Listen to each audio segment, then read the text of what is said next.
Thank you म्हणायचं आहे, कारण की जेव्हा आम्ही अमेरिकेमधल्या फ्लाईट मध्ये बसलो होतो तेव्हा असं मला हे नक्कीच माहिती होतं की मला अटक करण्यात येणार आहे. पण मी असं ठरवलं होतं, मला जरी अटक झाली तरी चालेल. मला माहिती होतं, मला भरोसा होता की तुम्ही लोक ही मुवमेंट पुढे चालवणार आणि ही तुमचीच ताकद होती, ही तुमची शक्ती होती, त्याच्यामुळं हे लोक मला अटक नाही करू शकले. मी जेव्हा अमेरिकेवरून निघालो, माझी आई तेव्हा खूप रडत होती. जितकं मी अमेरिकेला जाताना ती रडली नव्हती, तेवढं ती रडली जेव्हा मी आपल्या देशात वापस येत होतो. कोणत्या आईला असं वाटत नसेल की तिचं लेकरू घरी आलं पाहिजे, पण तरी ती म्हणली घरी तू इंडियात वापस येऊ नको, हे लोक तुला अटक करतील नाही, ते तुझ्यासोबत काही बरं वाईट करतील. आणि हे सांगायचं कारण म्हणजे ही फक्त माझ्या एकट्याची सिच्युएशन नाहीये. असे सगळे आई वडील इथं बसलेले असतील आज, ज्यांना वाटतं की माझा मुलगा जर राजकारणावर बोलला, माझी मुलगी जर सरकारला प्रश्न विचारेल तर त्यांच्या सोबत काही बरं वाईट होईल किंवा केस टाकल्या जातील. तर ही सगळ्या आई वडिलांच्या मनात भीती आहे.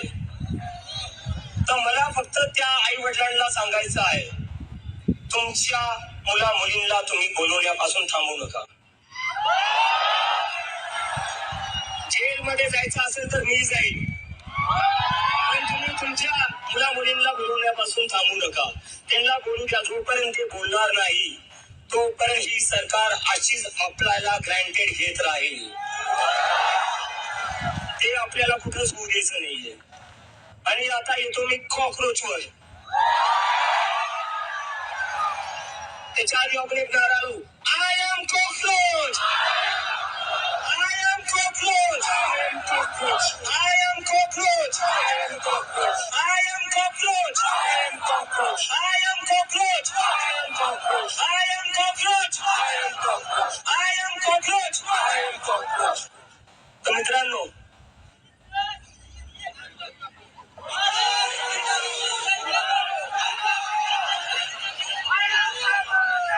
करू ते पण करू. आता कॉकरोच जनता पार्टी, जेव्हा मी हे सुरू केलं हे मजाकमध्ये सुरू झालं होतं, पण हा तुमचा असंतोष होता, हा तुमचा राग होता या सरकाराविरोधात, ज्यांनी या मजाकाला एक सिरियस मुवमेंट बनवून टाकलेले. So thanks to all of you for that. आणि मला जेव्हा हे सुरू झालं तेव्हा बरेचसे लोक मला इंटरव्ह्यू मध्ये विचारत होते, असतील 10 मिलियन, असतील 20 मिलियन, पण हे सगळं सोशल मीडियावर आहे, जमिनीवर कोणीही येणार नाही.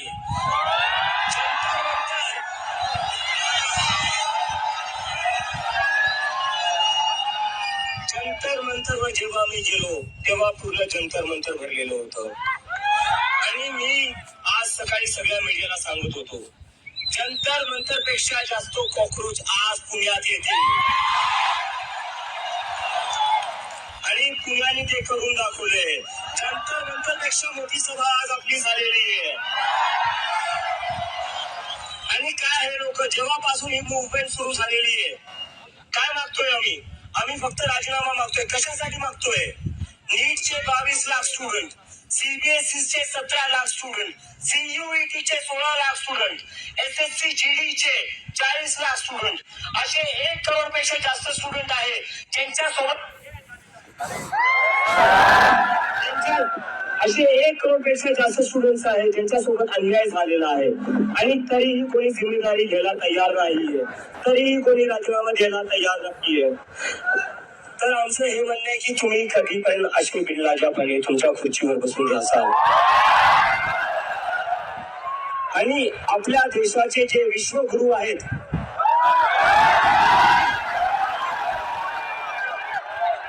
जे महामानव आहेत, त्यांना मला एक प्रश्न विचारायचा आहे.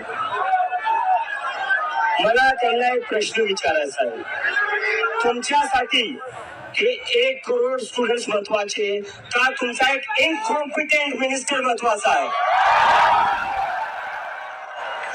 तुम्हाला निवड करावं लागेल.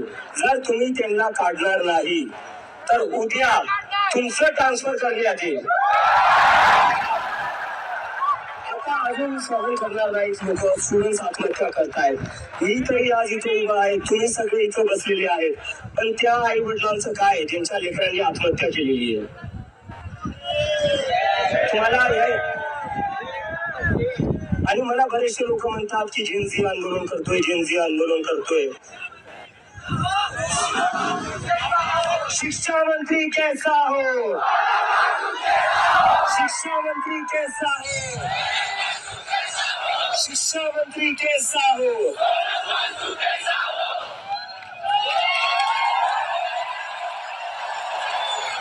आणि अजून एक सोनम वांगचुक सर,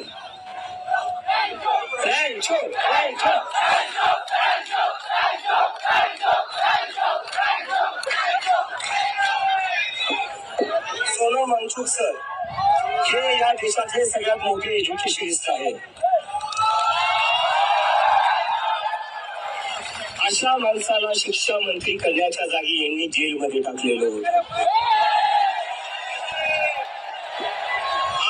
आज मी बातमी वाचली जी जंतर मंतरवर एक टीचर आली होती आमच्या मुवमेंटला सपोर्ट करायला, तिलाही सस्पेंड करण्यात आलेले आहे. मला हे कळत नाहीये, यांना जेलमध्ये टाकल्या जागी, मला जेलमध्ये टाकल्या जागी किंवा त्या टीचरला सस्पेंड करण्यात जागी तुम्ही तुमचं काम नीट का नाही करत? तुम्ही पेपर नीट का नाही थांबवत? तुम्ही राजीनामे का नाही घेत? जर तुम्ही राजीनामे घेतले असते तर मला अमेरिकेवरनं इथे यायची गरज पडली नसती. जर तुम्ही धर्मेंद्र प्रधानचा राजीनामा घेतला असता तर इतक्या सगळ्या स्टुडंट्सना आज इथं रस्त्यावर बसावं नसतं लागलं. तर तुम्ही काय चालवलेलं या देशात हा तुम्हाला विचार करावा लागेल. आणि आता मी तुमच्या सगळ्यांना एक रिक्वेस्ट करतो.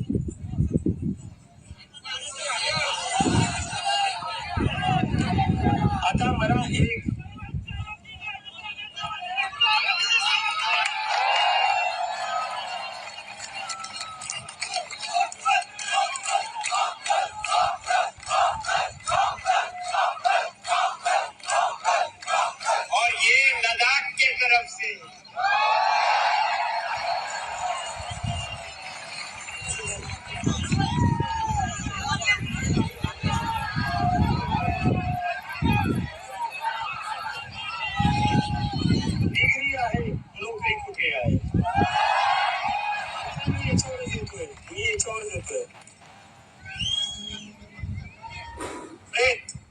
मित्रांनो, मागच्या 10-12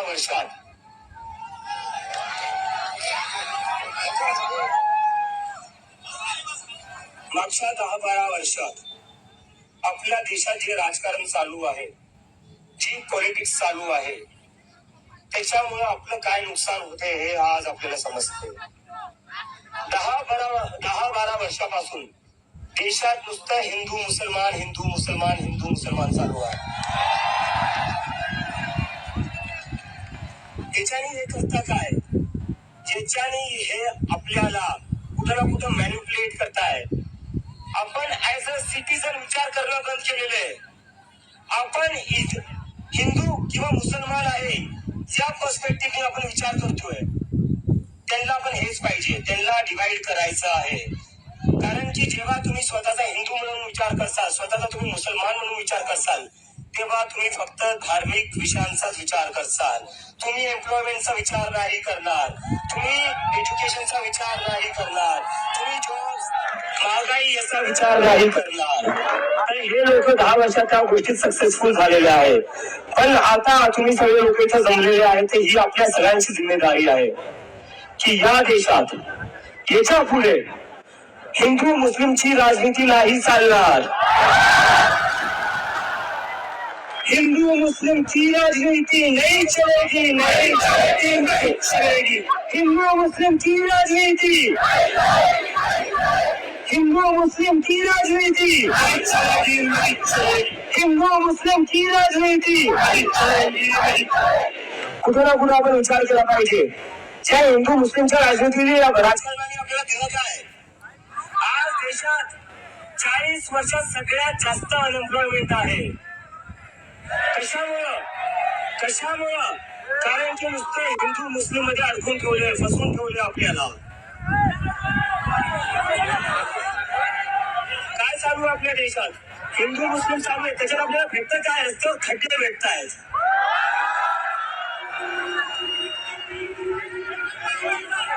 हिंदू मुस्लिमच्या राजनीतीमध्ये आपल्याला भेटतं काय?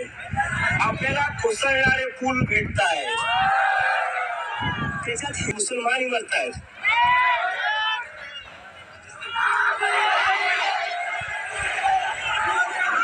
सगळं जग AI मध्ये पुढे चाललंय, सेमी कंडक्टर मध्ये पुढे चाललंय, क्लीन एनर्जी मध्ये पुढे चाललंय. आणि आपण काय करतोय? हिंदू मुस्लिम धार्मिक ध्रुवीकरण.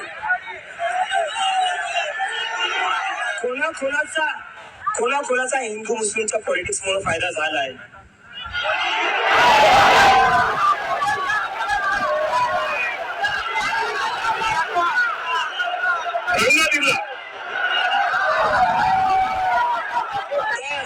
फक्त आता इथं घोषणा देऊन चालणार नाही.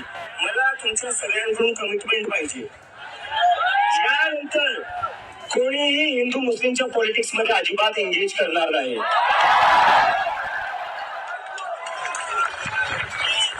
भले ते ब्रिटिश असो,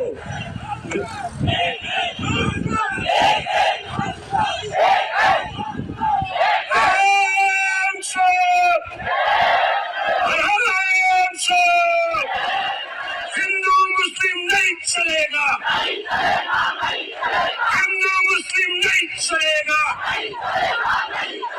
हिंदू मुस्लिम नहीं चलेगा, पॉलिटिक्स नहीं चलेगा.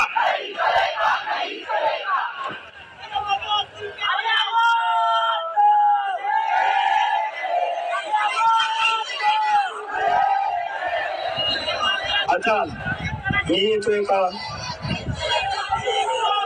नाही, ठीक आहे.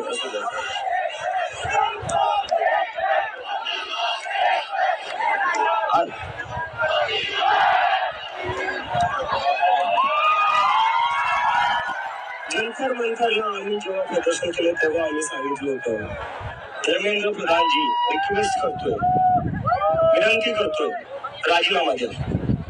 जर तुम्ही राजीनामा नाही दिला तर पुण्यातले आज एवढे जिथं लोक बसलेले ते सगळे दिल्लीला 20 तारखेला येतील. कोण दिल्लीला 20 तारखेला येईल? हात वरती करा. चलो दिल्ली, चलो दिल्ली, चलो दिल्ली, चलो दिल्ली.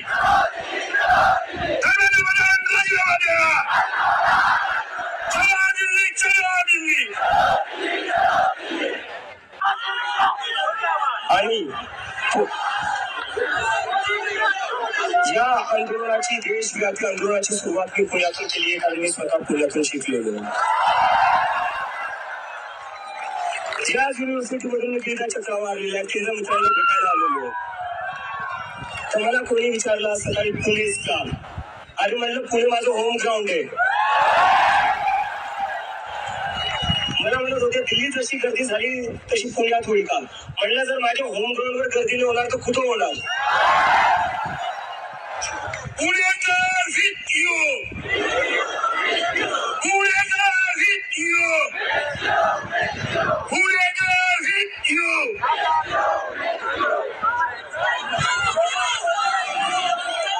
आता पुण्यातून मी जाणार आहे लखनौला,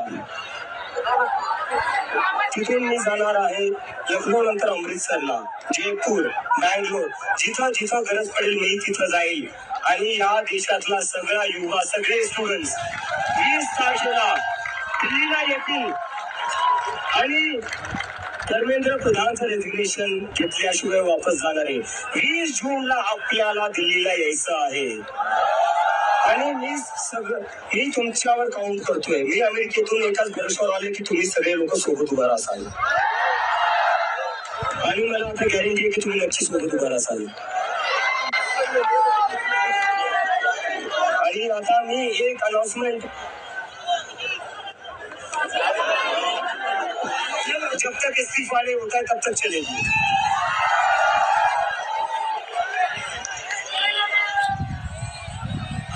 एक मिनट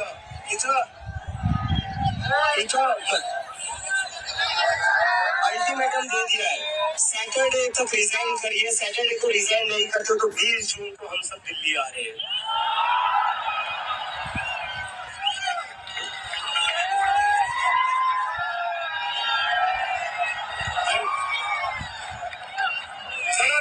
लक्ष द्या महत्वाचं झाले।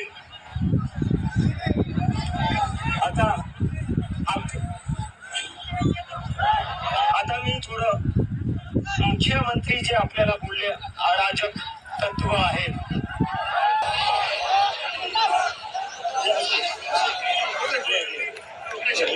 आता आपल्याला मी जेव्हा जंतर मंतरवर निघालो एअरपोर्ट वरनं बाबासाहेब आंबेडकरांचं असंच एक पुस्तक घेऊन, त्याच्यावर मुख्यमंत्री साहेब बोलले अराजक तत्व।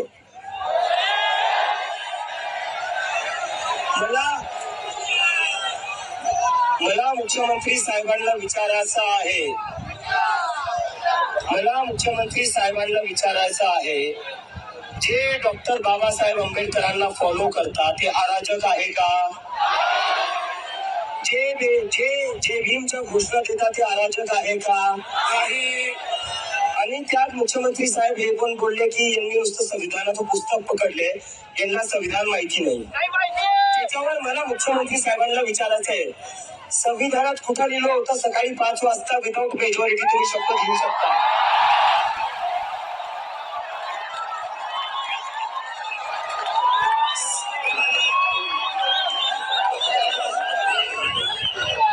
तो मुख्यमंत्री साहेब आम्ही जय भीमचे नारे देऊ, जय जय जय जय जय भीम, जय जय जय जय जय भीम, जय जय जय जय जय भीम।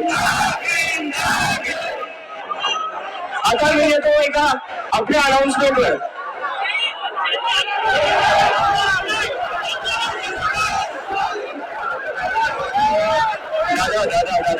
दादा प्लीज आता मी येतो आपल्या महत्वाच्या अनाउन्समेंटवर। काल मी बऱ्याचशा स्टुडंट्सला भेटलो, एमपीएससीच्या स्टुडंट्सला भेटलो, त्यांच्याही खूप तक्रारी आहे या सरकारपासून। त्याच्यावर आम्ही एक 5 पॉइंट अजेंडा, 5 डिमांड ज्या आमचा एक्झाम मॅनिफेस्टो असणार आहे, त्याच्यात आता मी तुम्हाला वाचून दाखवतो त्या डिमांड्स काय असणार आहे। पेपर लीक जेव्हा होईल तेव्हा प्रत्येक स्टुडंटला 10,000 देण्यात यावी। जर एखादी परीक्षा ऐन वेळी कॅन्सल झाली, लीक झाली किंवा पुढे ढकलली गेली तर विद्यार्थ्यांचा ट्रेन, बस, राहण्याचा खर्च आणि मानसिक त्रासाची भरपाई म्हणून सरकारने प्रत्येक विद्यार्थ्याला ताबडतोब 10,000 दिले पाहिजे। परीक्षा रिझल्ट जर एका महिन्यापेक्षा जास्त उशिरा लागला तर प्रत्येक विद्यार्थ्याला रिझल्टला जितके महिने उशीर होईल तितके महिने प्रति महिने 10,000 द्यावे लागतील। तुमचा इलेक्शनचा रिझल्ट एका महिन्यात तुम्ही लावता, तुम्ही एका महिन्यात लावता। इलेक्शन साठी तुम्ही स्पेशल ट्रेन काढतात, मग या स्टुडंट साठी तुम्ही स्पेशल ट्रेन का करत भरतीच्या वेळेस? आणि दुसरी आता आमची मागणी, दुसरा आमचा मुद्दा, दुसरा आमचा अजेंडा, 72 तासाच्या आत बॅकअप डे एक्झामचं तुम्ही आयोजन केलं पाहिजे। प्रत्येक मोठ्या परीक्षेसाठी आधीपासून एक बॅकअप डे ठरला असला पाहिजे, म्हणजे जर परीक्षा कॅन्सल झाली तर पुढच्या 72 तासाच्या आत ती पुन्हा घेता येईल। विद्यार्थ्यांना आठवडे आणि महिने पुन्हा तोच मानसिक ताण सहन करायला लावू नका। तिसरा आमचा मुद्दा हे जे OSM चालू आहे, ऑनलाईन चेकिंग। स्टुडंट्स आपल्या हाताने पेपर लिहित आहेत, चेक कसे होत आहेत, स्कॅन करून, फोटो काढून, कसं काय होणार आहे ते? तर जर पेपर स्टुडंट्स हाताने लिहित आहेत तर ते पण तुम्हाला फिजिकली चेक करावं लागतील, ते ऑनलाईन चेक करून चालणार नाही। याच्यावर जी धांदली झाली, जे CBSE मध्ये धांदली झाली ती थांबली पाहिजे। आणि आता अजून एक मुद्दा आमचा, लेट होणाऱ्या परीक्षांसाठी वय मर्यादित सवलत. जर तुम्ही परीक्षा लेट घेताय, तुमच्या परीक्षांचे निकाल लवकर नाही लागत आहे, त्याच्यासाठी कोणत्याही स्टुडंटचा एज लिमिट म्हणून त्याच्या ऑपॉर्च्युनिटीज गेल्या नाही पाहिजे. हे तुमचं फेलियर आहे, स्टुडंटचं नाही. हे सरकारचं फेलियर आहे. सरकारच्या फेलियरमुळे कोणत्याही स्टुडंटची अटेम्प्ट कमी झाले नाही पाहिजे. आणि दुसरी आता आमची शेवटची एक जी मागणी आहे, परीक्षेच्या 7 दिवसाआधी कम्प्युटर टेस्टचं ऑडिट झालं पाहिजे. कोणाला तुम्ही टेंडर देताय, एका इंडिपेंडेंट बॉडीने ऑडिट केलं पाहिजे. हे नाही की मंत्र्या संत्र्यांच्या मित्रांना किंवा नातेवाईकांना तुम्ही टेंडर देऊन टाकसाल, हे चालणार नाही. तर ह्या आमच्या 5 मोठ्या डिमांड आहे. आणि आता माझा एक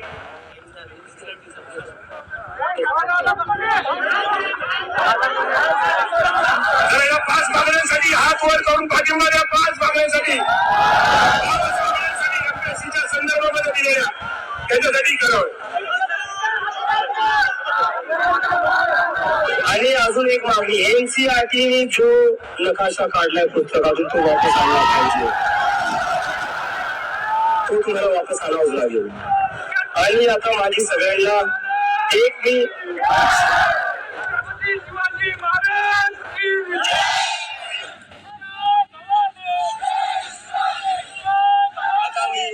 हे बोलतो की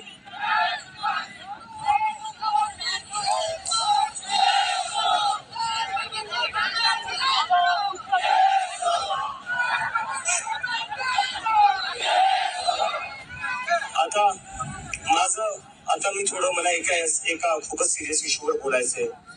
जेव्हापासून आमची कॉक्रोच जनता पार्टी सुरू झाली तेव्हा हे सुरू झालं, deep state funding, George Soros funding, Pakistan funding. ठीक आहे, मानून घेतो एखाद्या वेळेस जे तुम्ही खोटं बोलताय. त्या वेदांचं काय, जो 17 वर्षाचा सीबीएसईचा पोरगा आहे, त्यालाही तुम्ही पाकिस्तानी बोललेले आहेत. तुम्हाला लाज वाटते, तुम्ही तुमच्या देशाच्या स्टुडंट्सला पाकिस्तानी बोलताय. तुम्ही मला पाकिस्तानी बोलताय, तुम्ही सीबीएसईच्या स्टुडंट्सला पाकिस्तानी बोलताय. जे पत्रकार तुम्हाला प्रश्न विचारतात तुम्ही त्यांना पाकिस्तानी बोलता. जो विरोधी पक्ष ऑपोजिशन लढतोय तुम्ही त्याला पाकिस्तानी बोलता. ते इंडियन आहे कोण? भाजपचा आयटी सेल.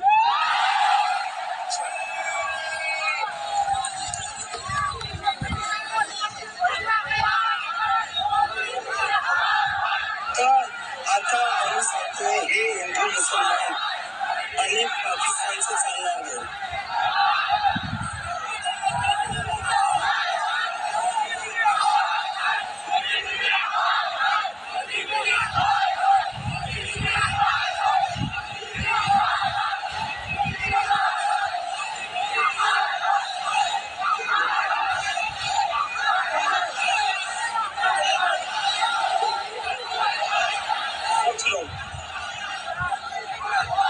सोनू वांगचूक सरांना पण जेव्हा यांनी महिने जेलमध्ये टाकलं होतं, काय म्हणून टाकलं होतं? अँटी नॅशनल पाकिस्तानी म्हणून जेलमध्ये टाकलं. मी एक म्हणतो मग, ठीक आहे, मला जेलमध्ये टाकायच्या जेवढे मुलं मुली बसले सगळ्यांना जेलमध्ये टाका, पण धर्मेंद्र प्रधानचा राजीनामा द्या. आम्ही सगळे जेलमध्ये जायला तयार आहे, पण धर्मेंद्र प्रधानचा राजीनामा द्या.